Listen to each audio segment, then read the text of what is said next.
कौन कहते हैं भगवान आते नहीं, कौन कहते हैं भगवान आते नहीं, तुम मीरा के जैसे बुलाते नहीं।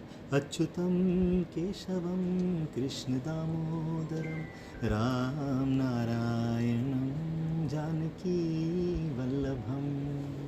ये मुंबई के मेरे एक बहुत पुराने मित्र हैं अजय तिवारी जी, उनकी रचना है। उन्होंने लिखा है, उन्होंने ही स्वरबद्ध किया है और कंपोज किया है। और उन्होंने मुझे ये रिक्वेस्ट किया कि भैया आप जब भी गाएंगे आप लोगों को बता दीजिएगा मेरा नाम। बहुत ही इनोसेंट और बहुत ही भक्त आदमी है। उन्होंने एक और बहुत सुंदर भजन लिखी है, आपने कभी सुनी होगी। मीठे रस से भरोड़ी राधा रानी लागे, मने खारो खारो जमुना जीरो पानी लागे। ये भी अजय तिवारी जी की लिखी हुई है। तो आई वुड लव टू एक कॉम्प्लीमेंट अजय भाई के लिए। एक अंतर्राष्ट्रीय ख्यातिपूर्ण एनजीओ होने के साथ साथ आर्ट ऑफ लिविंग ध्यान योग शिविर के अलावा कई सारे सेवा प्रकल्प चलाती है और इनमें से प्रमुख एक है शिक्षा। हमारे आज की तारीख में लगभग 650 निःशुल्क विद्यालय चलते हैं ग्रामीण इलाकों में, जहाँ कई सारे बच्चे ऐसे हैं जिनके पूरे ख़ानदान में कभी किसी ने स्लेट पेंसिल तक हाथ नहीं लगाया, और ऐसे बच्चे आज सपने साकार करने जा रहे हैं कि मैं इंजीनियर बनूंगा, डॉक्टर बनूंगा, आईएएस बनूंगा, आईपीएस बनूंगा। तो ये एक बहुत बड़ी जिम्मेदारी गुरुदेव श्री श्री रविशंकर जी ने हम पर सौंपी थी। लगभग मैं कहूँगा 20-25 साल पहले की बात है, और ये धीरे धीरे चलते चलते एक बहुत ही प्रबल इनिशिएटिव बन गया है। तो मेरा प्रयत्न ये रहता है कि जब मेरे प्रोफेशनल प्रोग्राम्स का कैलेंडर फुल हो जाता है तो मैक्सिमम मेरे जो फ्री डेट्स होते हैं वो मैं इस तरह के सेवा में लगाऊं। और ये मैं अपना सौभाग्य समझता हूं कि मैं जगह जगह जा कर के लोगों से मिल के अलग अलग वर्गों के लोगों के साथ इंटरेक्ट करके, और साथ में इसका परिणाम ये होता है कि इतने सारे बच्चे बच्चियां हमारे ग्रामीण इलाकों में कॉन्फिडेंटली अपने एजुकेशन को कंटिन्यू कर पाते हैं। तो ये सचमुच मैं मेरा सौभाग्य समझता हूँ। ये मेरे लिए गायन का कार्यक्रम नहीं है, भजन का कार्यक्रम नहीं है, ये मेरे लिए सेवा का अवसर है। तो मुझे और भी अच्छा लग रहा है क्योंकि रांची में हमेशा मेरे बहुत बढ़िया प्रोग्राम हुए हैं, और ख़ास करके मीडिया जो रीजनल मीडिया है उनसे मुझे बहुत सपोर्ट मिला है।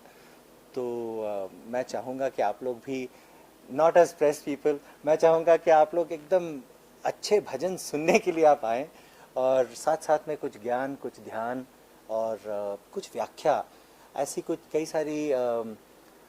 कई सारी भक्ति रचनाएं हैं अलग अलग भाषाओं में जो भारत के विभिन्न प्रांतों से मैंने संग्रहित किया है। और मैंने ये भी पाया है कि विदेशों में, जैसे अफ्रीका जैसी जगहों में, जापान जैसे जगहों में, चीन जैसे जगहों में, उन्होंने इसी तरह के अपने भाषा में अपने अपने इष्टों के लिए भक्ति रचनाएं रची हैं, जो कि हमारे भक्ति रचना से काफ़ी मेल रखती हैं। तो इस टाइप का देखिए, फ्यूजन शब्द का प्रयोग मैं करना पसंद नहीं करता, मैं कॉमनैलिटीज़ ढूंढता हूँ। मैं सोचता हूँ कि संगीत एक ऐसी भाषा है जो विश्व का हर व्यक्ति समझता है, जहाँ और कुछ नहीं कॉमन या तालमेल की और कोई राह नहीं होती, वहाँ मैंने देखा है 2 चीज़ें लोगों को जोड़ सकती हैं, एक भजन और एक भोजन। और 30 साल से ये मेरा सौभाग्य रहा है कि भजन और भोजन करते करते आज लगभग 51 देशों में मैंने आज तक प्रस्तुति दी है, 20-25 एल्बम प्रकाशित किए हैं, और कई सारे लोग, बच्चे, अभी आज भी लोग मुझे इंस्टाग्राम पे टैग करते रहते हैं कि भाई स्कूल फंक्शन हुआ तो बच्चे आप ही के वो अच्युतम केशवम पे डांस कर रहे हैं, और गणेश वंदना आप ही का वो बोल रहे हैं और प्रार्थना कर रहे हैं। तो वो सुन के मुझे बहुत अच्छा लगता है कि आने वाली युवा पीढ़ी भी आज भी हमारी भक्ति संगीत में, हमारी संस्कृति में इतनी रुचि ले रही है।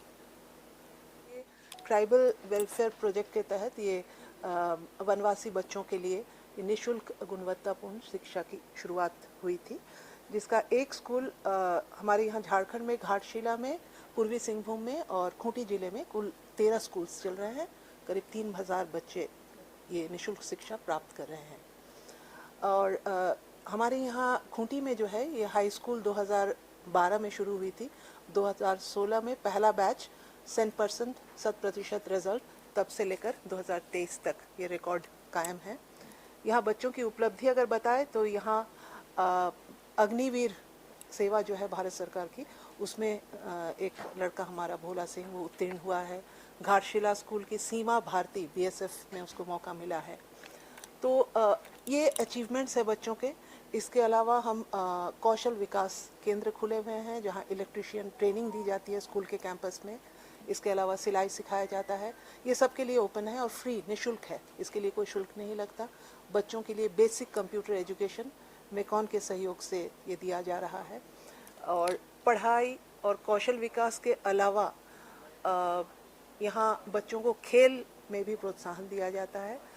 Eklavya sports academy last year इनका जिला स्तरीय जो प्रतियोगिता हुआ था कबड्डी का, उसमें हमारे टीम दूसरे स्थान प्राप्त किए हैं।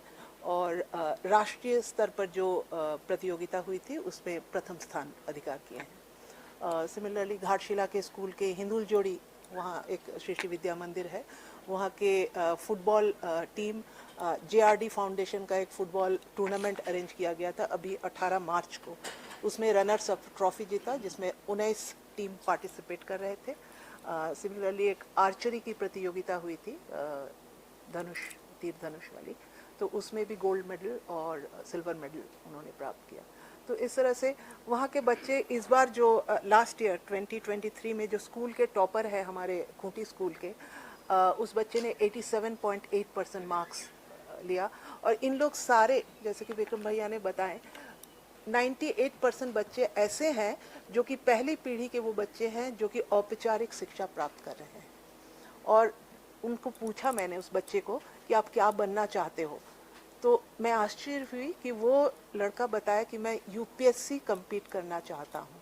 और उनके आंखों में आंसू थे, तो उनको देख के मुझे भी आंसू आ गए कि अगर हम ये सपना दिखा पाए इतने सालों में तो यही हमारी उपलब्धि है।